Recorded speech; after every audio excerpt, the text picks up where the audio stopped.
السلام علیکم ورحمۃ اللہ وبرکاتہ۔ بسم اللہ الرحمن الرحیم، الحمد للہ رب العالمین۔ اللہ تعالیٰ کا بہت کرم ہے جس نے مجھے توفیق دی کہ میں آپ سب لوگوں کو اس علم میں سے کچھ سکھاؤں جو علم اللہ تعالیٰ نے مجھے عطا کیا ہے، الحمد للہ کثیرا۔ اگر میں ابھی آپ لوگوں کو کچھ سکھا رہی ہوں تو اس میں میرا کچھ کمال نہیں ہے، اگر ابھی آپ لوگ اس وقت بیٹھ کے مجھے سن رہے ہیں تو اس میں آپ لوگوں کا کوئی کمال نہیں ہے۔ واللہ ہم جو بھی کوئی نیکی کرتے ہیں، چھوٹی بڑی جیسی بھی ہم کوئی نیکی کرتے ہیں، وہ ہم نہیں کر سکتے جب تک اللہ تعالیٰ کی مدد نہ ہو۔ Everything belongs to Allah. Everything happens because of Allah سبحانہ وتعالیٰ۔ وما توفیقی الا باللہ، الحمد للہ کثیرا۔ شروع کرتے ہیں، آج کے اپنے لیکچر کی طرف بڑھتے ہیں۔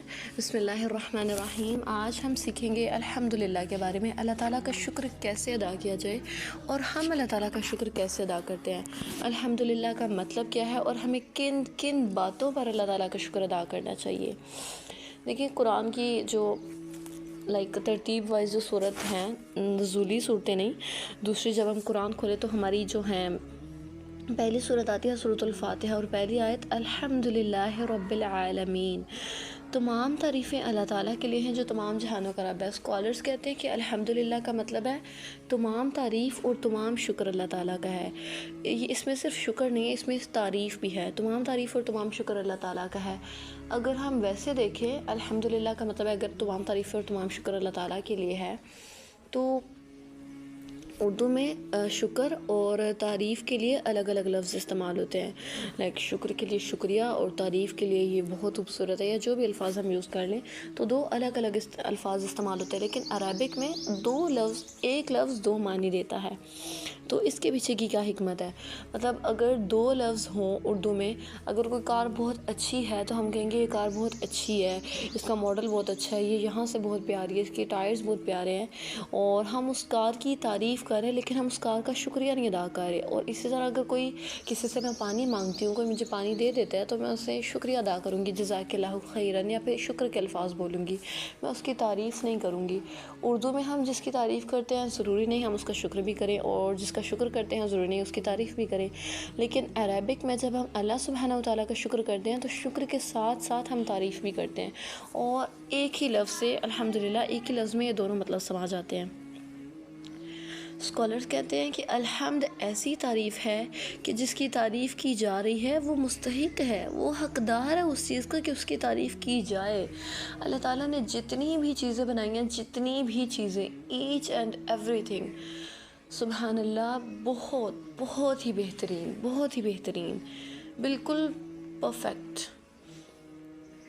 تو اللہ تعالیٰ ڈیزرو کرتے ہیں کہ ہم اس کا شکر ادا کریں، تو ہم کوئی احسان نہیں کرے اگر ہم شکر ادا کرتے ہیں۔ تو شکر تو بہت چھوٹا سا لفظ ہے حمد کے مقابلے میں۔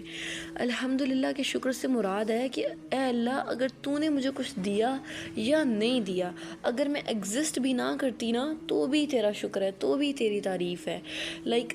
اللہ تعالیٰ کی تعریف اور اللہ تعالیٰ کا شکر انسان کرے اس بات پہ ڈیپینڈنٹ نہیں ہے، اللہ تعالیٰ کی تعریف ہر حال میں ہے ہی ہے، ہم کریں یا نہ کریں۔ ابن قیم رحمہ اللہ فرماتے ہیں کہ ہمارے دل پیدا ہی اس لیے کیے گئے ہیں کہ حسن و جمال کو دیکھ کے اس کی تعریف کریں، سبحان اللہ۔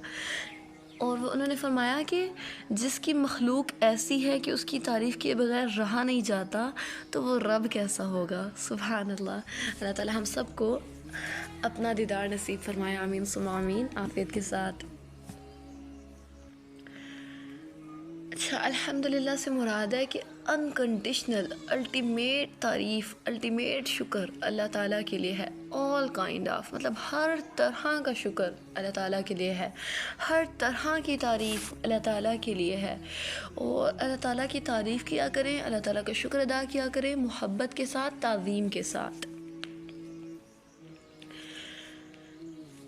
الحمدللہ رب العالمین ایسی عبادت ہے کہ قرآن کے شروع میں ہی اللہ تعالیٰ نے بتا دیا کہ اسے بہت زیادہ پسند ہے کہ اللہ تعالیٰ کی تعریف کی جائے، اس کی حمد کی جائے۔ اللہ تعالیٰ کو یہ بہت پسند ہے، جو جتنی اللہ تعالیٰ کی حمد بیان کرے گا وہ اتنا ہی اللہ سبحانہ وتعالیٰ کے قریب ہوتا چلا جائے گا۔ تو اب دیکھ لیتے ہیں کہ شکر کن کن چیزوں پر کیا جائے۔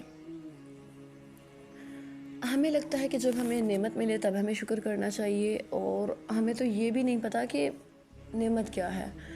ہم نعمتوں کو پہچانتے نہیں ہیں، ایون کہ اتنی چھوٹی چھوٹی نعمتیں ہمارے پاس ہیں اور ہم ریئلائز نہیں کرتے کہ یہ کتنی بڑی، نعمتیں بہت بڑی ہیں لیکن ہم ان کو سمجھتے ہیں کہ یہ تو کوئی چیز ہی نہیں ہے. لیکن جب وہ نعمت چھنتی ہے نا تو تب ہمیں پتہ چلتا ہے. اپنی زندگی کے کچھ واقعات آپ لوگوں کے سامنے رکھتی ہوں. میں رات کو نا قرآن کلاس لیتی ہوں الحمدللہ اللہ تعالیٰ کی توفیق سے. آپ سب نے بھی کوئی نہ کوئی جوائن کی ہوگی، اور اگر نہیں کی تو آپ سب سے ریکویسٹ ہے کہ کسی نہ کسی آن لائن یا فزیکل کسی نہ کسی قرآن کلاس سے جڑ جائیں، کسی نہ کسی کلاس سے جڑ جائیں اللہ تعالیٰ کی رضا کے لیے. تجوید سیکھ لیں، بیسک ہے یہ، مطلب قرآن اگر آپ کو پڑھنا نہیں آتا تو آپ لوگ تجوید سیکھ لیں، تفسیر سیکھیں. قرآن کے حوالے سے کسی بھی طرح کا علم آپ لوگ ضرور سیکھیں اور ہر وقت پوری زندگی اس سے جڑے رہیں. اگر وہ کورس کمپلیٹ ہوتا ہے تو آپ کوئی اور شروع کر لیں، وہ ختم ہو جاتا ہے تو آپ اسی کو دوبارہ سے کر لیں اگر آپ کو کوئی اور نہیں ملا. لیکن قرآن کو سیکھنا کبھی بھی نہ چھوڑیں کسی بھی حوالے سے.